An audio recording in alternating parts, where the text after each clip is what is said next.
बस डोगरियां ओ बस डोगरियां आखदियां शामें कन्ने बस डोगरियां आखदियां शामें कन्ने बस जित्तियां ने जंगा गमसाने कन्ने आने मी पाया ए ओ जिदा इंतजार सी आज रब्बा वही दिन आया है। हे गाइस, जय माता दी, जय श्री राम। बड़ी देर के बाद आपके लिए ब्लॉग लेके आया हूँ। इससे पहले आपने सौरभ की शादी मेरे साथ एंजॉय की थी, उसके बाद में थोड़ा सा बीमार हो गया था, लेकिन अब आज आपके लिए ब्लॉग लेके आ रहा हूँ। इस समय आप मेरे पीछे देख रहे हो सेटअप। मैं कोई गाना नहीं गाने वाला, लेकिन आज आपको मैं लेके आया हूँ अमित भाई के घर। यहीं उनसे हम सुनेंगे गाना, और ये उनका पूरा स्टूडियो है। इस स्टूडियो को हम लोग टूर करेंगे आज। उनसे पूछेंगे कौन कौन सा इंस्ट्रूमेंट है, क्या क्या है, क्योंकि मुझे ज्यादा नॉलेज नहीं है, तो हम उनसे नॉलेज गेन करेंगे हर एक इंस्ट्रूमेंट के बारे में, और उनसे एक गाना भी सुनेंगे। लेकिन डोगरी गाना है जरूर सुनना, क्योंकि डोगरी की प्रमोशन जरूर होनी चाहिए। जितना भी जाओ डोगरी जरूर बोलो। तो डोगरी गाना भी है सुनना, हिंदी भी सुनना, तो पंजाबी भी सुनना। तो चलो हूँ इंटरेक्शन करने हैं साढ़े अमित भाई उनके कन्नै, ते अग्गे उनके कोला असें जानना है कि केह् चीज़ां एह् हैन, केह् इंदा यूज है। ये बैठे हुए हैं हमारे अमित भाई। Hello hello. तो ये सामने आप स्टूडियो देखो पहले हमारे भाई का। भाई साहब, जो हमारे भाई गाने गाते हैं ना, वो नेक्स्ट लेवल होते हैं भाई। जब सुनोगे ना तो फिर आपको पता चलेगा नेक्स्ट लेवल के गाने। ये हमारा एक और भाई बैठा हुआ है यहाँ पे, ये सिंगर है। ये भी हमारा भाई सिंगर है। हेलो। इनसे भी सुनेंगे ये गाना। तो अमित भाई जी रेडी हो फिर? हाँ बिल्कुल रेडी है। तो पहले कुछ सुना दो जो पहले रिकॉर्ड किया हुआ कुछ। पहले अपना सुनाओगे मेरा लोगों का? अपना सुनाओ, लोगों का नहीं, अपना। लोगों का चलो मैं थोड़ा बता देता हूँ। हाँ। रिकॉर्ड कर रहा हूँ, ऐसे गाना दिखा नहीं सकते क्योंकि अभी वो चल रहे हैं, तो थोड़ा सा आपको रेफरेंस के लिए थोड़ा सा दिखा देते हैं। उसके बाद हम अमित भाई का अपना गाना जो इन्होंने गाया हुआ है वो सुनेंगे इनकी आवाज़ में, लाइव परफॉर्मेंस। ये गाना हम बना रहे हैं अभी, इस पे काम चल रहा है अभी। इसमें काम चल रहा है। एक म्यूजिक है गाने का। मैं गाना आपको ज़्यादा सुना नहीं सकता, बस थोड़ा सा रेफरेंस ले सकता हूँ।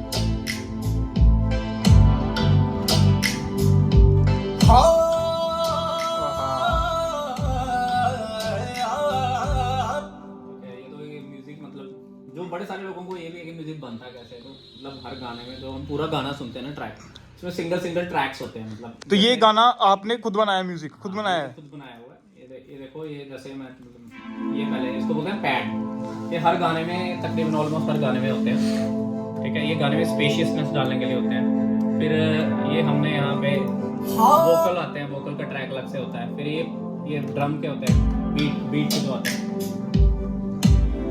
टिपिकल है ना, ये टिपिकल काम है। आज के बाद आप जो भी सॉन्ग मेरे ब्लॉग्स में देखोगे वो अब अमित भाई के ही होंगे। तो ये इसका मिक्सर होता है यहाँ पे। हम मतलब सारे गाने के बाद उसके बाद यहाँ मिक्स एंड मास्टर किया जाता है। मतलब जो गाना होता है, जो इंस्ट्रूमेंट्स होते हैं वो सारे रॉ आते हैं, ठीक है। जैसे मैं आपको कोई इंस्ट्रूमेंट खोल के दिखाता हूँ। जैसे हमारे पास कोई इंस्ट्रूमेंट होगा,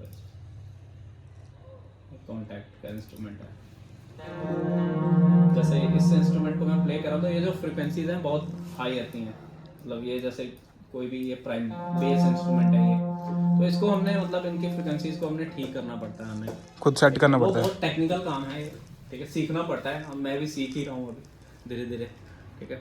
साथ में बना भी रहे हैं और सीख भी रहे हैं, ठीक है, प्रोफेशनली। क्योंकि यहाँ पे इतना मतलब मेट्रो सिटी की तरह तो है नहीं, यहाँ अवेलेबल है नहीं, इतने मौके हैं। बिल्कुल सही बात है, सही बात है। इतना ज़्यादा कर पाए, और टाइम भी हमारे पास लिमिटेड रहता है, तो जितना टाइम बचता है स्पेयर करने की कोशिश करते हैं म्यूज़िक को दे पाए। मतलब हॉबी है मेरा, I am not a professional producer. तो मैं आपको बता दूं, हमारा भाई प्रोफेशनली टीचर है। हाँ प्रोफेशन हमारा टोटली डिफरेंट है म्यूज़िक से, बट हॉबी है, बचपन से लेकर है। जो मेरे को लोग जानते हैं उनको पता है, मैं बचपन से ही मेरे को म्यूज़िक में बहुत इंटरेस्ट रहा है, तो उसी को ये कंटिन्यू कर रहे हैं। हाँ। तो हमें भी बड़ा अच्छा लगता है जब भाई हमारे गाने गाते हैं, हम सुनते रहते हैं फेसबुक पे। आप फेसबुक पे इन्हें फॉलो करो, अमित उपल के नाम से। अमित उपल के नाम से ही है। हाँ। और भैया जब भी हमारे हाई सेकेंडरी स्कूल में कोई भी फंक्शन होता है, 26 जनवरी हुआ, इंडिपेंडेंस डे होता है, तो उस समय भैया गाने सुनाते हैं बहुत मस्त। और बाकी ऐसे भी कभी भैया को अभी हमने लाइव परफॉर्मेंस होगी। अभी भैया का गाना आप भी सुनोगे हमारे साथ साथ, तो चलो एंजॉय करना आप भी। तो फाइनली ये हमारे भाई का पूरा सेटअप है। हम पहले सेटअप के बारे में जानेंगे कि है क्या क्या, क्योंकि मुझे कुछ नॉलेज नहीं है, तो हम पूरी आज नॉलेज गेन करेंगे भैया से। तो भैया बी रेडी? यस। तो सेटअप के बारे में बता दूं मैं पहले। सबसे पहले तो म्यूजिक प्रोडक्शन के लिए जो जो चीज़ें रिक्वायर्ड रहती हैं, इवन कि आपने ये ब्लॉग के थ्रू चलो एक अच्छा काम किया है। मेरे को बड़े सारे जो हमारे अखनूर या फिर मतलब अखनूर क्या जम्मू के लोग भी काफ़ी जो मेरे फ्रेंड्स हैं इवन कि जो म्यूजिक में हैं वो भी मेरे को बड़ी बार पूछते हैं, जो कि इवन कि जो प्रोफेशनली लोग काम कर रहे हैं वो भी पूछते हैं कि आपने सेटअप पे कितना खर्चा किया या फिर सेटअप में क्या क्या चाहिए होता है। तो या फिर जो नए लोग हैं जिनको म्यूजिक में इंटरेस्ट है, या फिर बड़े सारे मैंने एक दो बच्चा देखा जो अभी वो स्कूलिंग में है, स्कूल क्योंकि इस समय बच्चों को मैं देख रहा हूँ हाँ, फोकस म्यूजिक वाली साइड ज्यादा हो रहा है। हाँ बिल्कुल। और उनका भी ये क्वेश्चन रहता है कि ये मतलब क्या क्या इसमें चीजें यूज होती हैं, जिनको टोटली मतलब एक लेमैन को नहीं पता होता कि म्यूजिक में क्या क्या चीजें यूज होती है। तो सबसे पहले मैं बता देना चाहता हूँ कि सबसे पहले हमें चाहिए होता है उसके लिए एक कंप्यूटर, ठीक है, अगर आपको म्यूजिक प्रोडक्शन करना है, ठीक है।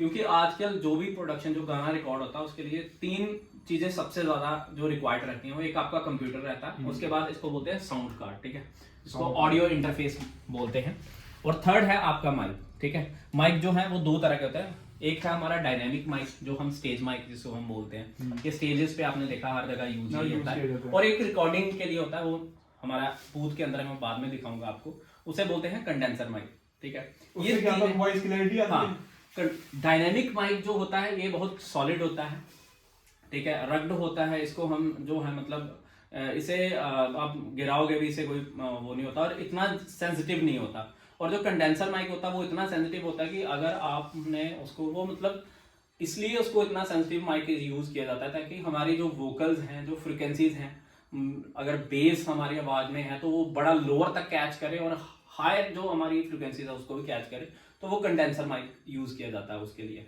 और कंडेंसर माइक की जो सेंसिटिविटी वो इतनी ज्यादा होती है, एक तो उसको ट्रीटेड रूम में, इसीलिए मैंने ये बूथ बनाया हुआ है, तो क्योंकि वो इतना कैची होता है ये बूथ कि भी अगर आपको दिखाते हैं भैया। हाँ, वो ये सामने है बूथ। हाँ, अब आपको माइक भी दिखाएंगे हम। माइक भी मैं आपको दिखा देता हूँ। चलो इसमें ये मैंने देख लो आप। इसको मैं डुअल पर्पस यूज कर रहा हूँ। एक तो मैंने इसके अंदर कपड़े भी अपने अलमीरा भी यूज किया, और यहाँ आपको लाइट की जरूरत पड़ेगी, चलो मैं आपको बाहर निकाल के। तो ये माइक है कंडेंसर माइक, ठीक है, ये मतलब इंडस्ट्री स्टैंडर्ड है ये जो माइक है। इसकी कीमत चलो मैं बता दो। चलो मैं बता देता हूँ। इसकी कीमत अराउंड 70,000 है। ये जो आपने बड़े सारे जो प्रोफेशनली आप देखे हैं, तो ये वाला माइक आपको गोल्डन और ब्लैक में, ये AKG का माइक है, ठीक है, AKG कंपनी आती है, CL इसको इसका मॉडल है वो, ठीक है। तो इसका मैं ये बता रहा था कि ये इतनी सेंसिटिव है कि अगर कोई 2 किलोमीटर बैठ के आपने हेडफोन लगाया है, माइक को ऑन किया है, तो आपको 2 किलोमीटर दूर कोई शायद जोर से बात कर रहा तो आपको वो सुनाई देगा। इतना सेंसिटिव होता है, फ्रिक्वेंसी इतना कैची होता है।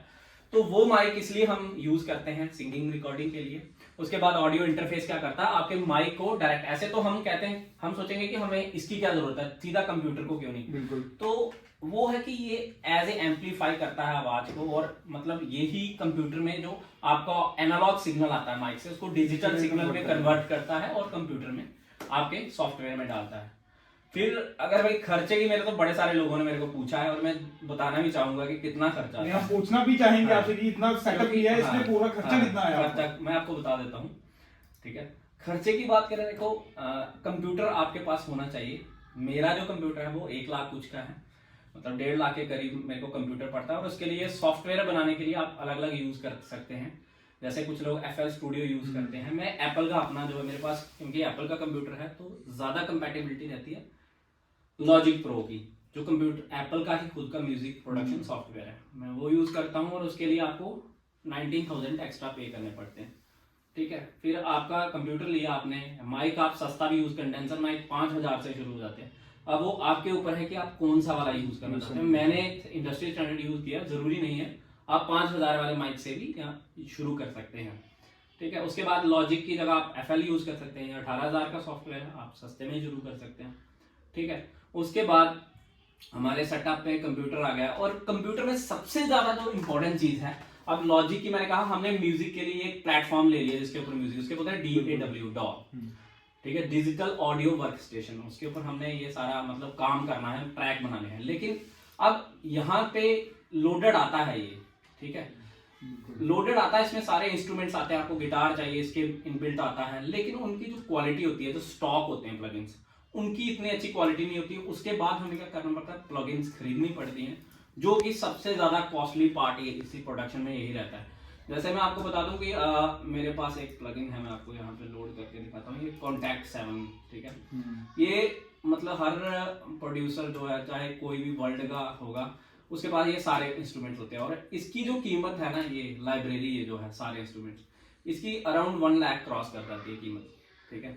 और उसके बाद जैसे आपको कोई पियानो इसमें होगा, लेकिन उसकी क्वालिटी इतनी अच्छी नहीं होगी, जैसे मैंने एक पियानो खरीदा है हैमर्स, ये वाला, ठीक है, हैमर्स एंड कीज का, तो ये अलग से 12,000 की प्लगइन है। इसी तरह से आपको अपनी वोकल प्रोसेसिंग के लिए अलग अलग प्लगइन्स खरीदनी पड़ती हैं। वोकल EQ की प्लगइन जैसे और कंपनी की मशहूर होती है, फिर वोकल के ऊपर कंप्रेशन यूज होती है, उसकी अलग कॉस्ट पड़ती है। देखो फ्री में स्टॉक भी आते हैं, मैंने पहले बोला कि जो जिनके पास पैसा ज्यादा नहीं है, जो स्टार्टिंग में जो नहीं है, मेरे पास भी इवन की नहीं है, बट मैंने ले लिया।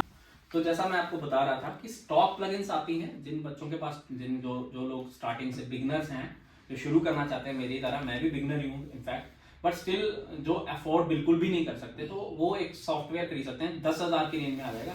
उसके अंदर स्टॉक प्लगइन है, उनको आप यूज करके किसी भी लेवल का रिजल्ट ला सकते हैं, लेकिन उस पर की एफर्ट ज्यादा आपको करने पड़ेंगे, क्वालिटी में थोड़ा सा फर्क रह जाता है, ठीक है। जो पेड प्लगइन है, जैसे ये पेड पियानो है, तो इसकी जो क्वालिटी होगी ना, ऑब्वियसली बाकी पियानो जो स्टॉक पियानो होगा वो इतना अच्छा साउंड नहीं करेगा जितना ये करेगा, ठीक है। इसमें ज्यादा आपको फंक्शनैलिटी मिलती है, ज्यादा आपको जो है ट्वीक करने के मौका मिलता है, ठीक है। तो ये चीज है, ये आ गया आपका प्लगइन का पार्ट, ठीक है। ये कंप्यूटर डॉ, उसके बाद प्लगइन्स, ये एक पार्ट है। उसके बाद माइक मैंने बता दिया, फिर उसके बाद आता है हमारा studio monitors. This is also a very important part of production system, ठीक है। मॉनिटर देखो, आपने आम लोगों को लगता है ये नॉर्मल स्पीकर्स हैं, ठीक है, आम बंदे को नहीं पता होता, लेकिन आप जब भी देखोगे ना स्टूडियो में, तो स्पीकर के आगे ऐसे जाली नहीं लगी होती, ऐसे ही होते हैं, ये है ना, नेकेड टाइप। तो ये बेसिकली ये स्टूडियो मॉनिटर्स होते हैं, और इनका जो हमारे जो दूसरे वाले जो नॉर्मल जो हम स्पीकर, जैसे हमने डीजे स्पीकर देखा, साउंड स्पीकर देखा, उसमें उसमें और इसमें ये फर्क होता है कि वो जो है ना, वो उनमें ऑलरेडी कुछ, जैसे किसी का बेस बूस्ट किया होगा, जो मतलब वो न्यूट्रल साउंड नहीं करते हैं, ठीक है। उनमें जो फ्रिक्वेंसीज होती हैं इतनी वो डीप भी नहीं सुनाते हैं, ये बिल्कुल बैलेंस्ड होते हैं, ठीक है। बैलेंस का मतलब है कि जो हमारी एक्चुअल साउंड होगी, अगर हमने गंदा, हमारा कोई इंस्ट्रूमेंट गंदा साउंड कर रहा है, तो इस पे गंदा ही साउंड करेगा। तो ये हमें मौका देते हैं मॉनिटरिंग का, कि आपका जो गाना है वो गंदा साउंड कर रहा है, उसको क्लीन अप कर लो। तो इसीलिए हम जो है ये यूज करते हैं। और इनकी कीमत की बात है, ये यामा के हैं, ये जो पेयर है अराउंड 40,000 पड़ता है, ठीक है। तो 5 इंचेस, ठीक है। अगर इससे हमने महंगा लेना हो तो वो भी है, और सस्ता लेना, लाख रुपए से भी ज्यादा पेयर हैं। एडम के पेयर हो गए, या फिर जेनेलैक के हैं, वो महंगे हैं। ये कितने का यामा का? ये यामा का ये वाला पेयर जो है 40,000, ठीक है। तो उसके बाद जो है ये मतलब इससे सस्ते भी आते हैं, 3 इंचेस, जैसे 5-6 हजार में प्रीसोनस के आ जाते हैं, मैकी के और सस्ते आ जाते हैं, ठीक है। मतलब 7-8-10 हजार की रेंज में भी अगर आप छोटा स्मॉल सेटअप लगाना चाहते हैं, मिल सकता है। और कंप्यूटर को आप रिप्लेस कर सकते हैं किसी भी लैपटॉप से, जो, लेकिन ये आपको बता देता हूँ कि उसकी सिस्टम की रिक्वायरमेंट, जो रैम जो है वो बहुत ज्यादा होनी चाहिए, क्योंकि ये जो हम इंस्ट्रूमेंट्स बनाते हैं, लोड करते हैं सॉन्ग बनाने के लिए, ये बहुत पावर हंग्री होते हैं, CPU हंग्री होते हैं, तो इनको मतलब पावर, जो रैम बहुत ज्यादा चाहिए होती है। तो जब भी आपने अगर कंप्यूटर खरीदना है, तो आप इतना पावरफुल खरीदे कि आपके अगले 5-6 या 10 साल जो है सिक्योर रहे, आपको कंप्यूटर अपग्रेड करने की। अगर इस टाइम कोई खरीदे तो मिनिमम रैम क्या होनी चाहिए? मिनिमम रैम 16 GB मिनिमम होनी चाहिए, और i7 प्रोसेसर से ऊपर ही होना चाहिए, ठीक है। मैं ये रिकमेंड करूंगा। ये M1 चिप के साथ है एप्पल, ठीक है। और थर्ड पार्ट जो है वो है हमारा कीबोर्ड, ठीक है। ये कीबोर्ड जो है, ये कीबोर्ड मतलब कीबोर्ड हमें चाहिए होता है, जैसे हम कोई ट्रैक बनाते हैं, तो ये मेरा जो कीबोर्ड है, ये तो ऑलरेडी एक ब्रांड का है, ये मतलब अरेंजर कीबोर्ड है, लेकिन इसके लिए हमें जरूर नहीं है कि ये कीबोर्ड मतलब ये वाला हमें चाहिए। हमें 10,000 वाला कीबोर्ड चाहिए होता है, जो आवाज खुद ना निकालता हो, कंप्यूटर पे उसकी साउंड को यूज करता है। ये कंप्यूटर खुद में भी मतलब एक अलग से इसको हम इंडिविजुअली यूज कर सकते हैं, तो मैंने इसी को यूज कर रहा हूँ, ठीक है। तो मतलब मेरा कहने का कि आपको 10,000 का कीबोर्ड चाहिए होता है, 10,000 की रेंज से अच्छा मिल जाता है, ठीक है। हाँ, मिडी कीबोर्ड। और अगर आपको अच्छे से मतलब अगर फ्यूचर के लिए प्रोडक्शन करना है, तो आपको मिडी कीबोर्ड भी खरीदना चाहिए, क्योंकि आपको बाद में जो है ट्रैक बनाना, जैसे मैं आपको बता रहा हूँ, ठीक है, तो मैं आपको बता रहा हूँ ये क्या कर रहा है, ठीक है, जैसे मैं आपको बता दूँ कि आपको कीबोर्ड पे कोई काम करना है, तो मतलब जैसे आपको कोई नया ट्रैक बनाना है, ठीक है, एक तो शॉर्टकट तरीका होता है कि हमारे पास लूप्स आते हैं, तो उससे कोई भी बंदा लूप, जैसे मैं आपको ये दिखा दूं एप्पल, ठीक है, इसको मैं यूज कर सकता हूँ, बट प्रॉब्लम ये है कि मेरे गाने में ये फिट बैठे या ना बैठे वो जरूरी नहीं, लेकिन अगर मेरे को ये चीज आती है तो ये मेरे को कीबोर्ड है, मेरे को पता है अगर ये गाना है तो मैं इसको यहाँ पे ऐसे चेंज कर सकता हूँ, चेंज कर सकता हूँ, तो मतलब अपने तरीके से जो है मैं वो इसको यूज कर सकता हूँ, ठीक है। वो कीबोर्ड, मेरे पास जो कीबोर्ड है ये कॉर्ग का है, इसकी कीमत तकरीबन 60,000 क्रॉस करती है, बट मैंने आपको कहा कि अगर आप सस्ता वाला यूज करना चाहें वो आपके पास ऑप्शन है 10,000 की रेंज में, और 5,000 वाला भी अगर उसके पास लीड का कंप्यूटर कनेक्शन कनेक्ट करने का ऑप्शन है तो वो आप उसको इस्तेमाल कर सकते हैं। जरूर नहीं आपको मिडी भी लेना है, आप कैसियो का नॉर्मल सा कीबोर्ड मार्केट से सेकंड हैंड उठा के भी चला सकते हैं।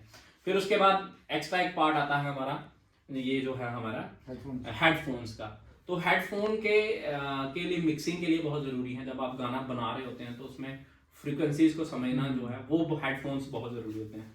तो मेरे पास अलग अलग पेयर्स हैं, मैं क्योंकि गाने को हमेशा एक ही जगह नहीं सुना जाता, उसको गाड़ी में भी सुनना चाहिए, उसको फोन पे भी सुनना चाहिए, उसको हेडफोन्स पे भी सुनना चाहिए और स्पीकर्स पे भी सुनना चाहिए, कि हर जगह वो कहीं डिफरेंट साउंड तो नहीं करता, हर जगह अच्छा साउंड करना चाहिए। तो ये जो पेयर्स होते हैं ये भी कॉस्टली रहते हैं। मेरे पास जो अंदर देखता हूं कि रिकॉर्डिंग टाइम इसको आप कान पे लगाया तो वो वॉल्यूम आ रही होती है। जो हम बोलते हैं, क्योंकि हमें टोटल साइलेंट करना होता है, जो बाहर जो एम्बियंट साउंड्स हैं उसको आइसोलेट करना होता है, सिर्फ वही सुनाई दे जो हम गा रहे हैं। हम गा रहे हैं उसके लिए। तो उसके बाद गाने के लिए हम नॉर्मल ये वाला भी यूज कर सकते हैं, लेकिन मिक्सिंग के लिए मेरे पास जो अंदर पड़ा है वो उसकी हेडफोन, हाँ वो क्योंकि हाई क्वालिटी होते हैं, जैसे मेरे पास बेयर डायनेमिक्स है तो उसकी कीमत तकरीबन 15,000 के अराउंड पड़ती है, ठीक है।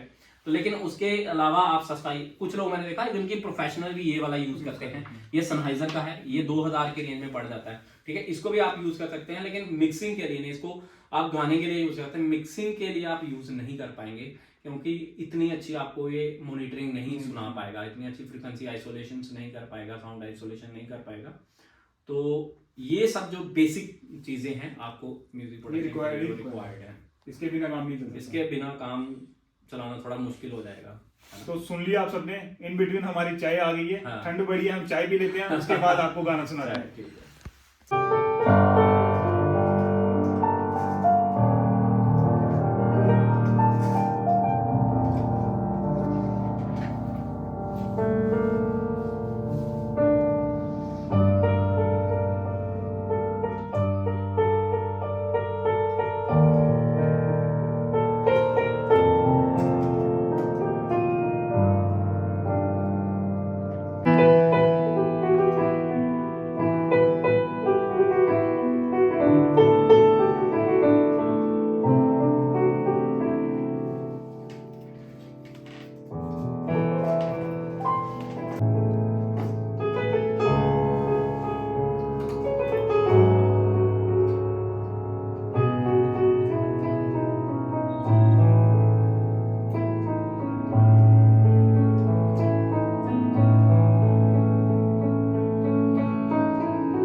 एक कुड़ी जिदा ना मोहब्बत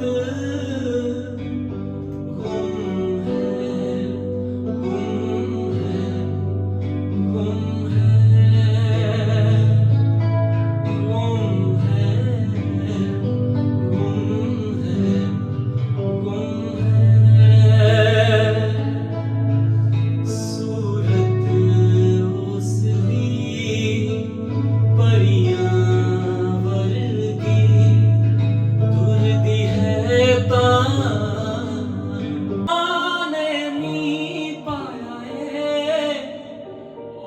जिदा इंतजार सी आज रब्बा वही दिन आया है जिदा इंतजार सी आज रब्बा वही दिन आया है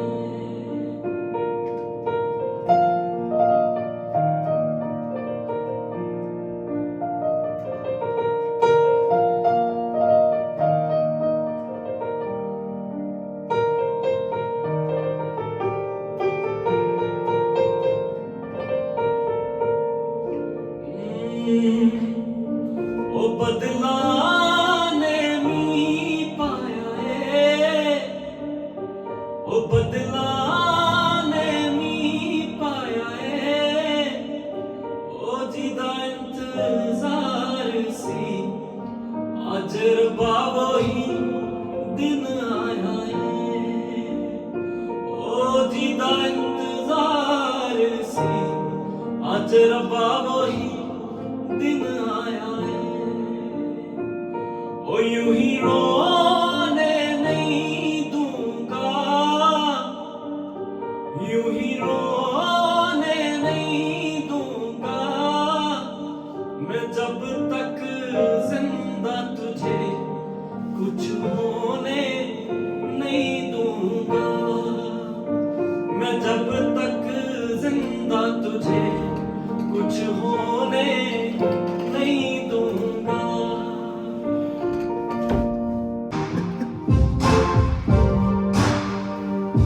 बस डोगरिया ओ बस डोगरिया आखिरी शाने कने बस डोगरिया आखिरी शाने कने बस जित्तियां ने जंगा कमसाने कने बस डोगरिया आखिरी शाने कने निके निके घर सारे निकी निकी मर्जी निके निके घर सारे निकी निकी मर्जी निकियां ने लोड़ाया से मती दीनी गरजी निकियां ने लोड़ाया से मती दीनी गरजी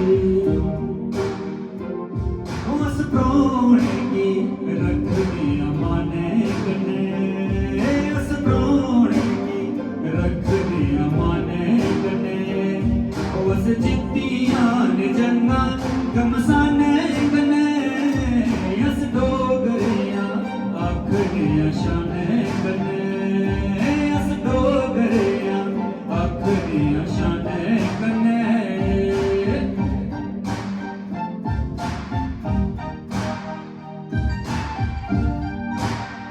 ये देगा कैसे आज ये घड़ियां नसीब से जी भर के देख लीजिए हमको करीब से फिर आपके नसीब में ये रात हो न हो शायद फिर इस जन्म में मुलाकात हो न हो लग जा गले से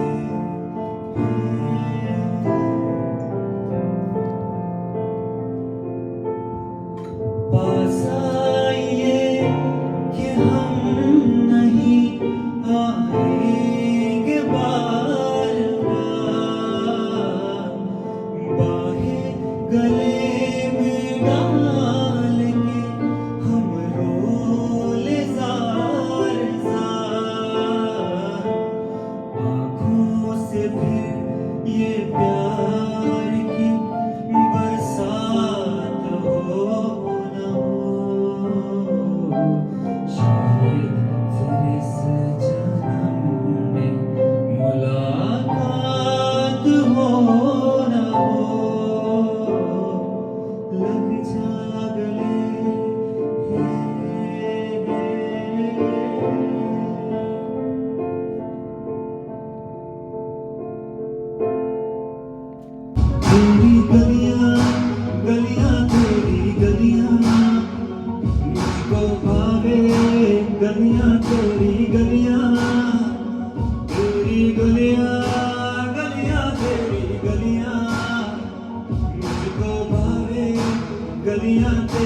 मुझको आई, फिर जाए तू तन्हाई, इस मोड़ पे हलाई आशिकी। तुझसे है या खुदा से इस पल तेरी लड़ाई, इस मोड़ पे हलाई आशिकी। ओ हो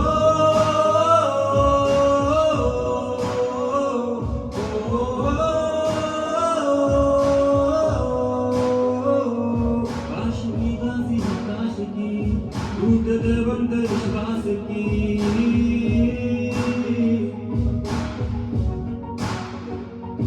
उस डोगरिया आखियां शाने कने, उस डोगरिया आखियां शाने कने, उस जिद्दियां ने जंगा कमसाने कने, उस डोगरिया आखियां शाने कने, उस डोगरिया आखियां शाने कने। तो फाइनली गाइस आज का ब्लॉग हम लोग यही कर रहे हैं एंड होप कि आप सबने इंजॉय किया होगा, डेफिनेटली किया होगा। तो हमेशा आदे हो कि डोगरी गाना कोई होना चाहिए बिच, तो डोगरी गाना भी तुसें सुनिया, पंजाबी भी सुनी ते हिंदी भी सुने। तो हुण मैं तुसें सना कि एक गाना और नवा आने वाला है, तो तुसें आने वाले दिनें च तुसें सनागे। लेकिन एह्ड़ा ब्लॉग तुसें बड़ा इंजॉय किया, मैं तो बड़ा किया भाई, मेरे कन्नै कन्नै तुसें भी कितना होना। तो चलो हुण तुसें बड़ी जल्द नए ब्लॉग भी मिलगे। अदूं तोड़ी जय माता दी, जय श्री राम।